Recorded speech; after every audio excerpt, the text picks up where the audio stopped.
नमस्कार सोलापूर महानगरपालिकेच्या वतीने सोलापुरातील मावा विक्रेते व गुटखा खाऊन रस्त्यावर थुंकणारे यांच्याविरुद्ध कडक कारवाई करण्यात येत आहे। ही कारवाई महापालिकेच्या आयुक्त शीतल तेली उगले, अतिरिक्त आयुक्त रवी पवार, सहाय्यक आयुक्त भोसले, मुख्य सफाई अधीक्षक बिराजदार, सफाई अधीक्षक चराटे यांच्या आदेशान्वये व मुख्य आरोग्य निरीक्षक सुधाकर नागटिळक यांच्या नेतृत्वाखाली सोलापुरात राबविण्यात येत आहे।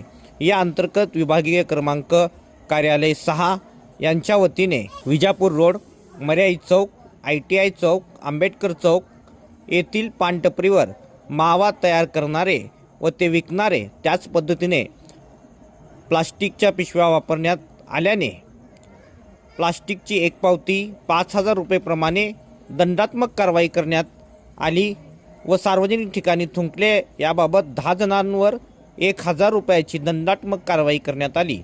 तसेच त्या ठिकाणाची स्वच्छताही त्यांच्याकडून करून घेण्यात आली।